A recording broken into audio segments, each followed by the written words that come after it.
आज ही Doubtnut app download करें। Doubtnut पर अपने सभी गणित, रसायन विज्ञान, भौतिक विज्ञान और जीव विज्ञान के डाउट्स का करो सफाया। बस प्रश्न की फोटो खींचो, एक ही प्रश्न को क्रॉप करो और तुरंत वीडियो सोल्यूशन पाओ। अभी डाउनलोड करें। नमस्कार दोस्तों, हमारा प्रश्न है कि क्या होता है जब केवल रासायनिक समीकरण लिखे। हमें पूछा गया है यहाँ पर प्रोपेन की नाइट्रिक अम्ल से क्रिया होती है। तो दोस्तों हमें बताना है कि प्रोपेन की नाइट्रिक अम्ल से क्रिया होती है तो हमें क्या प्राप्त होता है और ये अभिक्रिया किस तरह से पूर्ण होती है। तो दोस्तों हमें प्रश्न में क्या दिया गया है, हमें प्रोपेन के बारे में दिया गया है। तो सबसे पहले हम प्रोपेन का जो कि हमारा प्रोपेनोन, ठीक है, हमें प्रोपेनोन दिया गया है।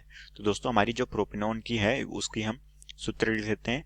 तो दोस्तों हम जानते हैं कि हमारा जो प्रोपेनोन होता है उसे हम एक और नाम से जानते हैं, वो हमारा क्या होता है, वो होता है दोस्तों हमारा एसीटोन, ठीक है। तो हम इसे एसीटोन के तौर पे भी जानते हैं। तो दोस्तों हमारा जो एसीटोन का सूत्र होता है वो होता है CH3, ठीक है। ये जुड़ा होगा दोस्तों अगले कार्बन के साथ और इस कार्बन के साथ जुड़ा होगा CH3, ठीक है। और दोस्तों यहाँ पर जो ये मध्य का कार्बन है वो डबल बॉन्ड के साथ में ऑक्सीजन से जुड़ा होगा। तो ये हो गई दोस्तों हमारी एसीटोन की संरचना, ठीक है।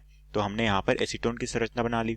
उसी तरीके से यहाँ पर हमें किसके साथ अभिक्रिया करानी है, हमारे नाइट्रिक अम्ल के साथ अभिक्रिया करानी है, ठीक है। तो दोस्तों यहाँ पर हमें नाइट्रिक अम्ल लेना है। तो दोस्तों हम जानते हैं कि जो नाइट्रिक अम्ल होता है वो क्या होता है, वो होता है दोस्तों हमारा HNO3, ठीक है। इसे हम नाइट्रिक अम्ल के तौर पे जानते हैं, ठीक है।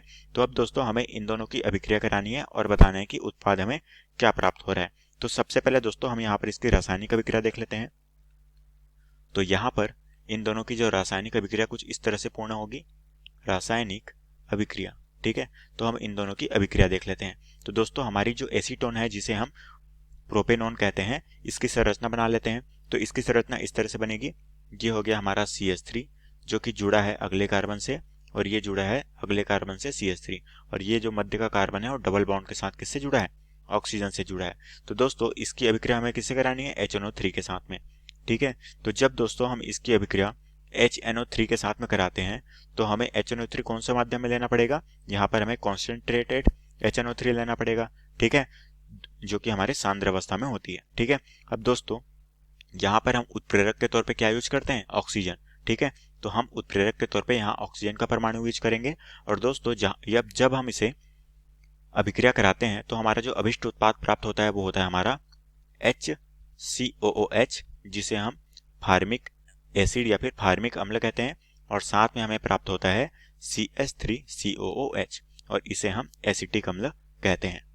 तो दोस्तों ये अभिक्रिया इस तरह से पूरी होती है और इसमें हमें अभिष्ट उत्पाद के तौर पे ये हमें जो प्राप्त हुआ है ये हमारा क्या होता है, ये होता है हमारा फार्मिक अम्ल। तो हम इसके नाम लिख लेते हैं, ये हो जाएगा हमारा फार्मिक अम्ल और ये हमारे क्या होगा दोस्तों, ये होता है हमारा एसिटिक अम्ल, जिसे हम सिरका के तौर पे भी जानते हैं, ठीक है। तो ये हो गया हमारा एसिटिक अम्ल, ठीक है। तो दोस्तों हमें इस अभिक्रिया के दौरान में एसिटिक अम्ल और फार्मिक अम्ल प्राप्त होते हैं, ठीक है। तो अब दोस्तों हम यहाँ पर इनके बीच में आवेश देख लेते हैं कि इसमें परमाणु एक दूसरे से किस तरह से जुड़े हुए हैं, ठीक है।